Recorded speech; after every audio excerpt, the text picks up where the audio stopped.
Sunod, dito tayo mga kababayan. Ano yan, Kent, yung sunod? Nako, eto mga kababayan, si Cynthia Villar naglumpasay. Nagwala na naman ang ate Cynthia ninyo, mga kababayan, Cynthia Loster. Kung naalala ninyo noon, mga kababayan, may inaaway na security itong si Villar. Ipalis nyo yan. Baka hindi nyo alam, ako nagpagawa niyan. Dati squatter yan, ginawa kong kalsada. Diba, nung una, nung nagwala siya, nung sinara ng security. Ngayon naman, mga kababayan, nagwala na naman siya. Ipapanood ko sa inyo itong video. Tapos, mga kababayan, sumagot na si Cynthia Villar sa isyung ito. So, dito, saan na ba yung nagwala siya? O, ito, mga kababayan. Basahin ko lang sa Pilipinas Today. Ayan, makikita sa video na nakipagdiskusyon si dating Senator Cynthia Villar sa mga village security staff kung saan maririnig na sinasabi ni Villar na ididimanda ko kayo, pati anong kalsada, harap ng bahay ko yan, lahat, bakit yung iba hindi mo nilalagyan? Batay sa mga ulat, ang pinag-ugatan ng komprontasyon ay dahil umano sa ipinapatupad na bagong traffic management scheme na layuning maibsan ang problema ng trapiko sa may BF Resort Drive, particular tuwing rush hour ng mga eskwelahan. Ayon naman sa ilang mga village official, pampublikong kalsada umano ang BF Resorts Drive, ang nangyaring komprontasyon ay bahagi rin umano ng pagpapatuloy na dispute sa pagitan ni Villar at ng mga Homeowners Association ng village nagmula pa noong 2022. Ayan. So, ayan po mga kababayan, nagwala na naman si Cynthia Villar. Naglumpasay na naman. So, ngayon, hanapin natin yung video, mga kababayan, nga saan nagwala siya. O, ito. Billionaire News Channel ito, Itidimanda po kayo. Kalsada naman po kasi. Anong kalsada yung harap ng bahay ko yan lahat? Bakit yung iba hindi mo nilalagyan? At saka, ikaw na naman tanga. Ako hindi ako tanga. Sinayos na po Hindi ako lukulo. Saan mo ako ginagayan? Hindi ako tanga. Trabaho din kasi niya. Pakinggan nyo lahat ng sinasabi niya.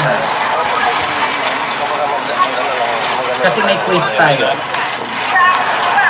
Umalis ka dyan. Umalis ka doon. Umalis ka doon. Umalis ka doon.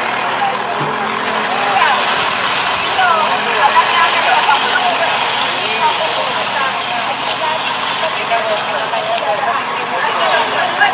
Pasok mo, pasok mo. Lalagyan mo ng mana. Hindi makakalipat mo. Ikaw na lang po kayo.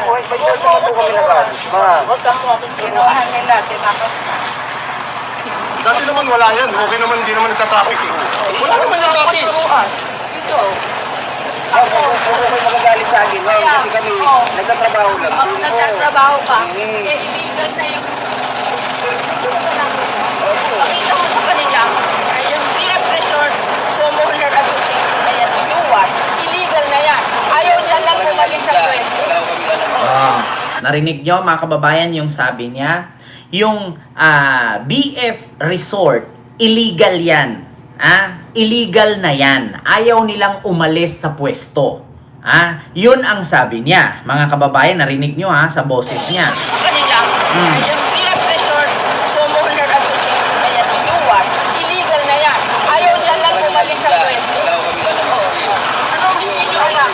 Dapat susunod ka sa Panginoon. Bigay mo sa kanila yung... Narinig nyo yun Yung BF Resort Association na yan, illegal yan. Ayaw nilang sumunod sa proseso. Ayaw nilang umalis sa pwesto. Sabi niya yan. Pero mga kababayan, sumagot si Cynthia Villar. Yung video daw na kumakalat ay edited. Paano naging edited? Wala daw siyang sinabing illegal. Wala daw siyang sinabing ayaw sumunod sa proseso. Alam nyo, naintindihan ko naman kasi matanda nga naman na, baka nag-uulyanin na.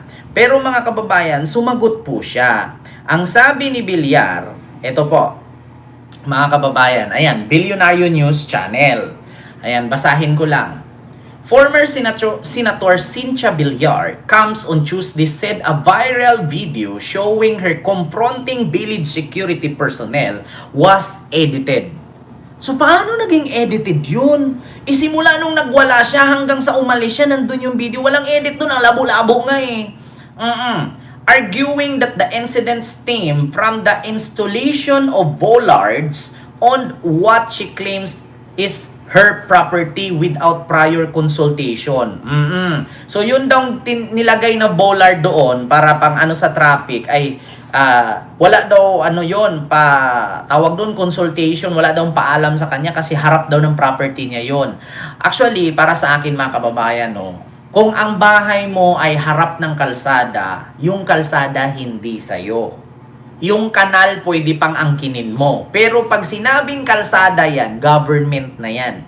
Hindi sa'yo. Alam nyo, sa totoo lang mga kababayan huwag nyo pong sabihin na sa inyo yung harap. Kasi bakit? Bilyon-bilyon kaya ginastos nyo dyan para ma-open yung kalsada at mapunta sa village nyo. Hindi po ba kayo nahihiya? Yung phase 1 hanggang phase 5, pondo kaya ng taong bayan yan. Ginawa ninyong kalsada papasok sa village. Kaya wag yung sabihin sa inyo. Kasi bakit? Pera ng taong bayan yung pinanggastos dyan, no? Ginawang kalsada para mapasok dyan sa village ninyo. From phase 1 to phase 5, pondo, taxpayers money yan. Tapos aangkinin mo na property mo, yung harap na yan. Kaya hindi mo paharangan kasi property mo at hindi nagpapaalam yung mga security personnel ng BF's Resort. Tandaan ninyo, pera ng taong bayan yung pinanggawa nyo ng kalsada dyan. Baka nakalimutan ninyo. 'Di ba? Sabi mismo yan, ni Congressman Mark Santos, from phase 1 to phase 5, pondo ng DPWH yan. So, saan kayo nakakakita? Private property new village, tapos ang gumastos, DPWH. Diba? Oo, hindi maganda yung ganyan. Alam nyo ba yung mga ganyan? Gahaman sa pwesto, namamatay sa sakit na cancer. Ito, Cynthia Villar say, viral video edited, blame HOA for clash with security. O, edited daw yung pag-blame niya sa HOA. Paano naging edited? Saan naging edited yun? Kaya nga nag-comment ako dito mga kababayan sabi ko, biruin nyo lang ang lasing at bagong gising. Wag lang ang may kaso sa Security Exchange and Commission at natalo sa voting. Biruin nyo lang ang lasing at bagong gising. Wag lang ang natalo sa voting. Nag-comment ako dyan mga kababayan, tawa ako ng tawa, diba? Maraming ang nag-like ng haha dun Nag-like, tas haha. Diba? Biruin nyo lang yung lasing at bagong gising. Wag lang yung natalo sa voting.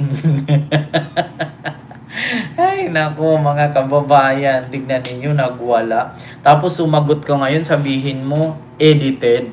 Paano naging edited yun? Ayan ang sagot niya. Edited.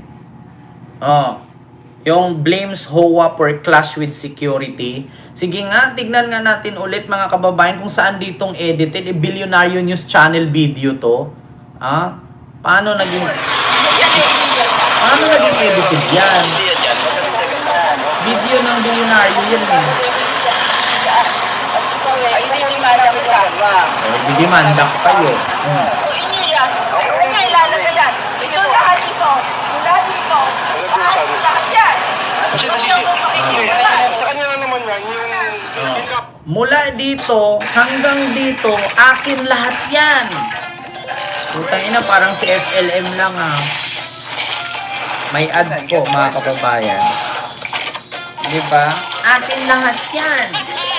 Ang lakas ng loob nilang mag-angkin yung mga kababayan, pero yung pondo niyan galing sa DPWH pinanggawang kalsada. Di ba? Nakakahiya yung ganun. Pag bibili ka ng bahay sa kanila yung benta, tapos pag nagpagawa ng kalsada, DPWH, oy, pera ng taong bayan yung pinanggawa ng kalsada na yan. Kung wala ang pera ng mga pinambayad naming tax dyan, hindi magagawa at tutubo at mamahal ang presyo ng lupa nyo. Lupa lang sa inyo, ang kalsada hindi. Tapos aangkinin mo yung kalsada, hindi pwede yung ganun. 'Di ba? Pera ng taxpayers money yan. Ano po kayo? Kalsada naman po kasi yun. Anong kalsada yung harap ng bahay ko yan lahat? Oh. Anong kalsada harap ng bahay ko yan lahat? Kalsada naman talaga yan. Hindi mo po pwedeng anuhin yan, angkinin. Hindi mo ilalagyan. Ay, saka! Kalsada yan. Ako, hindi ako tanga. Hindi ako tanga.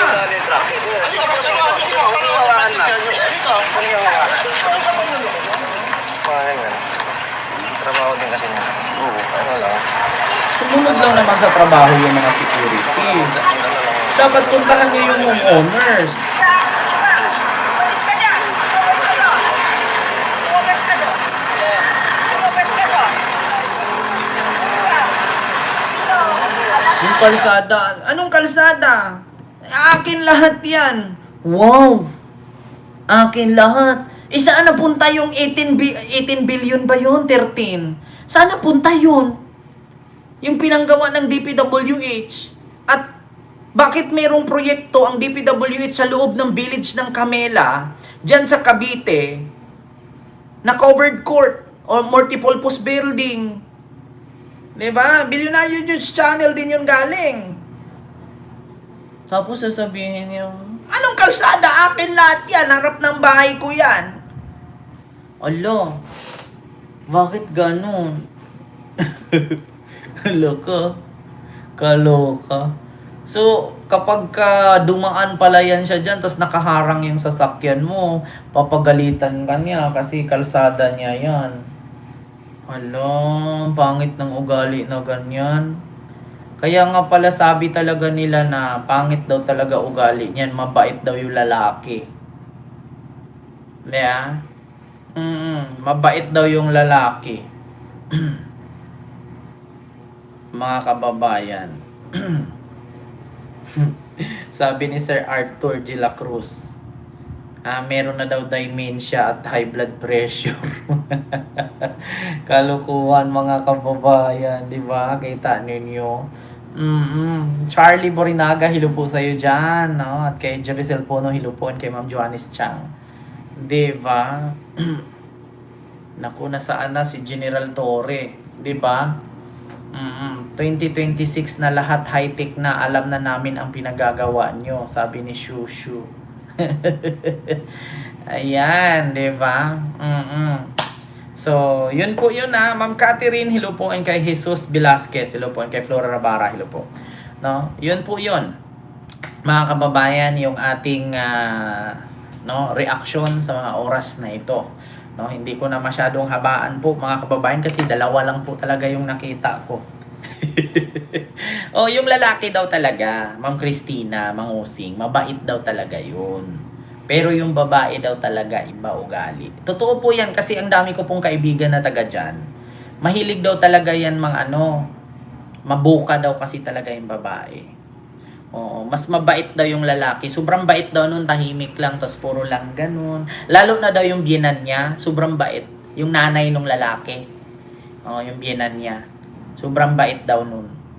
Pero siya, kabaliktaran, sabi nila. Oo. So, yun lang, mga kababayan. Maraming salamat po sa inyong lahat. At yun lang po yung ating... Ma'am Silpa Glory, totoo po. Yun lang po yung ating pag-uusapan sa mga oras na ito.